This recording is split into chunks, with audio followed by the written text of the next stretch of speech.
Hello. Yeah.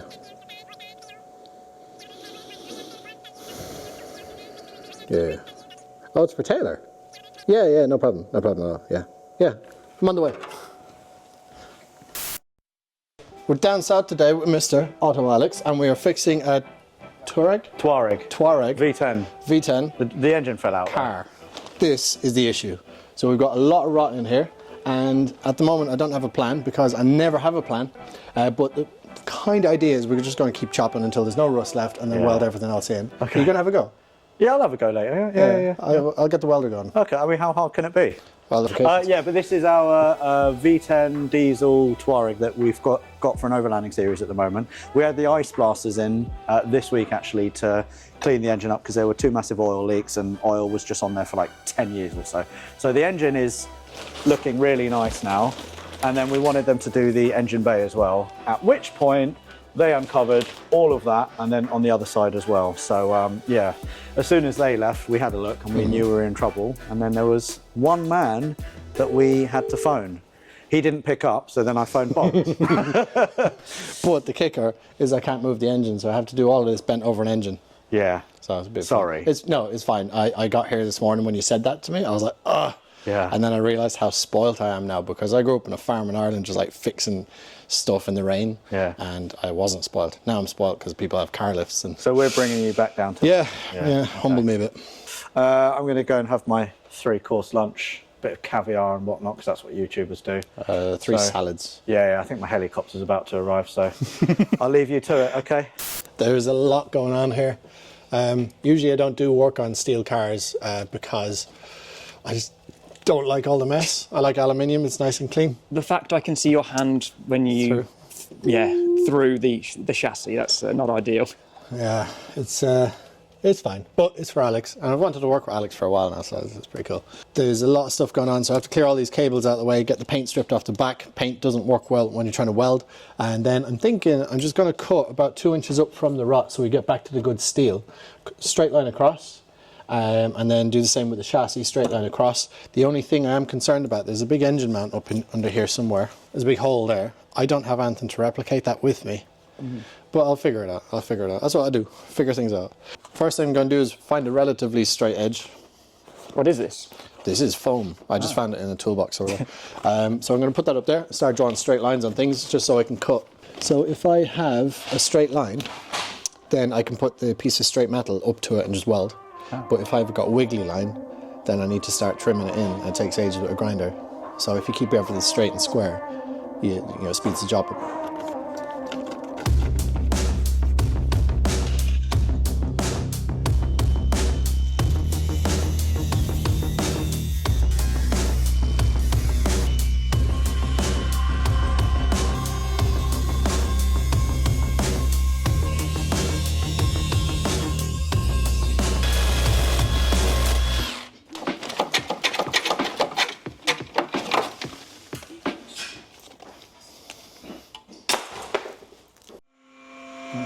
Holy moly. So there's some blank holes here. They look like engine mounts. But when the bolt goes up into it, there doesn't seem to be like a thread on the inside. So maybe there's a nut on the top, but there's no exit hole in the top. So Yeah, strengthening rods internally, or? I don't know. It looks like it's these because there's a witness mark. So you see this shape here? Yes. That witness mark is transferred to here and here. So it definitely goes on there, but I don't know what bolt goes into it.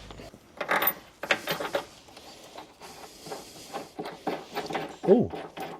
I think you got the right bolt right. So what it is a very long nut, about that size, made out of a piece of pipe. And about halfway up the pipe, that's where the thread is. So they all hold in pretty much 50% of the internal part of the pipe is threaded. So that's great news. That means I don't need to do anything with it. Awesome. Next thing I have to do is figure out how much of this I'm going to cut away. So the chassis leg is in good condition under there. I can put my finger up through it and I can feel that it's a good thick material on the bottom. But, oh, there it is. The note starts to change as it's coming up, so that's where the rot start, yeah. So I'm going to cut away the top quarter, and then I'm going to measure the thickness of it. If it's thick enough to weld to, we'll weld to it.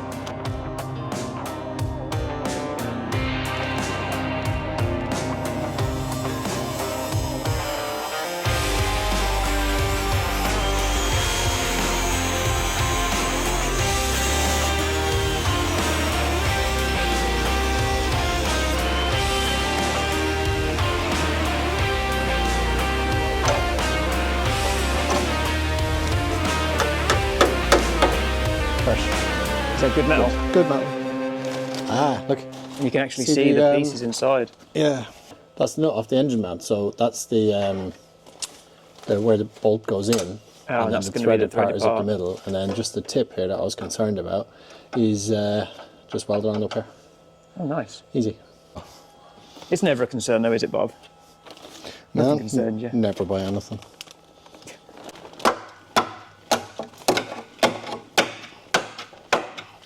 So it's all solid in there, like 100% in there. So I'm going to clean all the rust off, so when they treat it, it won't rust again in the future. But because that's solid, it means I don't need to weld in there, which is mint. So I'm going to cut a plate that is going to be from the inside corner to the outside corner. It's going to come all the way across to this point. I'm going to weld it across the back after I cut all the crap out first.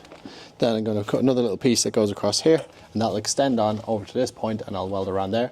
And then the top piece will extend on down to the back there, I'll weld down there. So I'm going to patch over this hole, but obviously I'll cut the rust out first. It's going to be like a T-piece then? Like a T-piece, like a T-plaster. Yeah.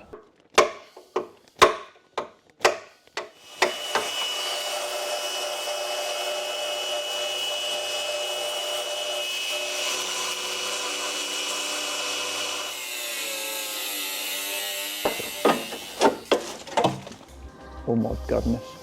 That is a big gaping hole now.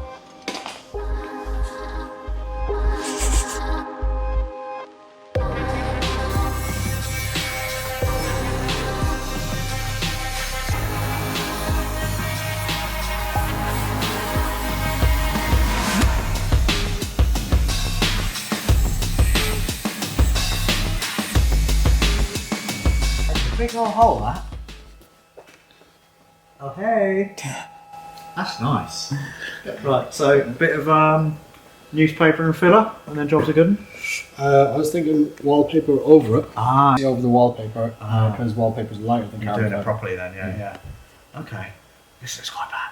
That's 20 years. That is, yeah. Quick maths. Big hole, isn't it? That's a bigger hole now, isn't it? It's a big hole. It's a cleaner hole though. I've seen some big holes in my time, but that is gaping. It's not the first time you've That's proper creepy. That's like Joe in It, where he's in the drain. This is the Touareg gaping edition. Now all the rust is gone, we've taken the paint off, and we can start putting the metal bits back in. So I'm going to run out to the van, grab some sheet metal and start cutting up.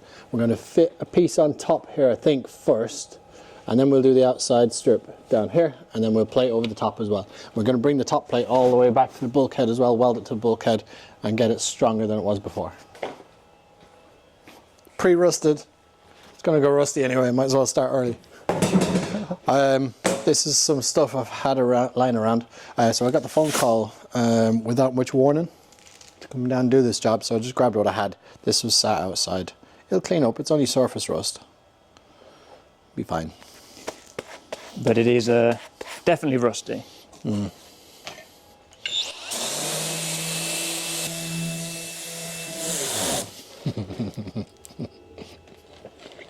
Might do this outside.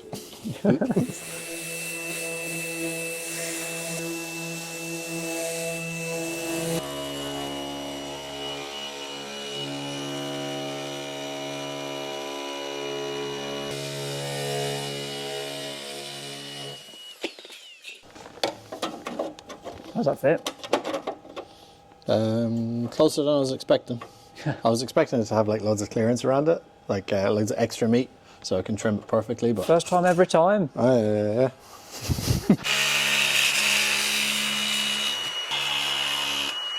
This thing I'm using is called a metal shears. So it's very much like a little scissors on the top there. And you put the piece of steel in between it, and it just crunches down on it, and it just shifts the metal out of the way. Really good tool made by a company called Flex, who I work with. I've been using Flex since I was a teenager, but they're mostly metalwork tools. They're really, really good quality, really heavy, German brand. They're fantastic. All my stuff is Flex now. Aren't they the founder of the grinder? They're the inventor of the angle The grinder. inventor. Yeah, they invented the angle grinder in 1938, I believe.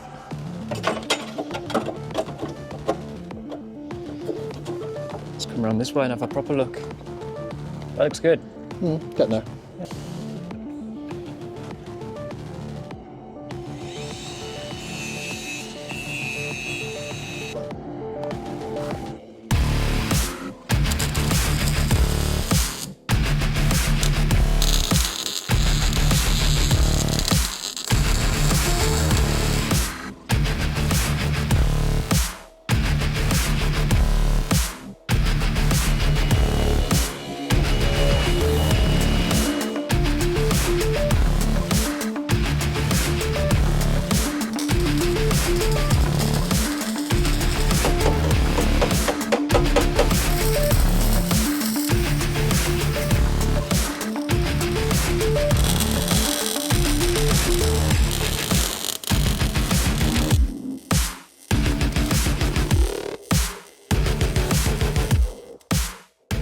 Right, so he's done the first bit.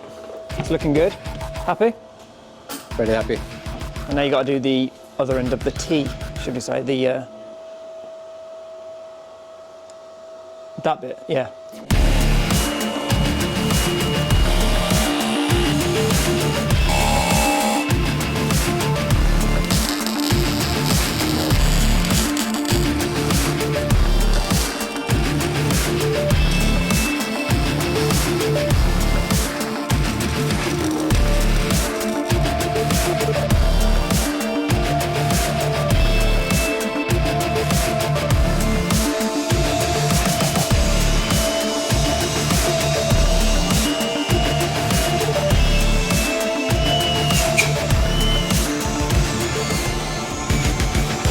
Looking very good.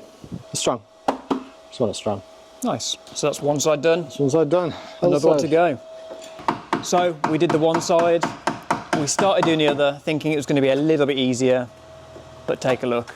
Just as bad. It just keeps going as well. I'm about to say, it just keeps going. How do you feel about it? I was tapping away all this, all fell through up to this point. I was like, oh, it's solid there, I'll stop there. But I've just noticed it keeps going, so I'm gonna have to cut that out as well.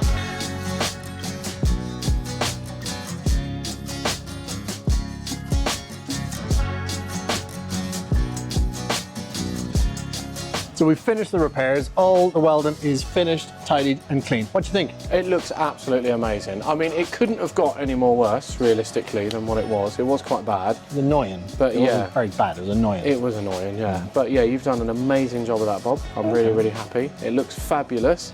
And yeah, it looks nice and strong as well. And hopefully the front won't fall off. Yeah, no, I'm really, really happy with that. And you have single-handedly managed to save this car because a few days ago when we found this corrosion, we were actually on the verge of scrapping it because, as I'm sure Alex said, we were really disheartened by it and we thought that it wasn't really salvageable. But as you've shown, anything is fixable. Yeah. Man make, man break, man fix.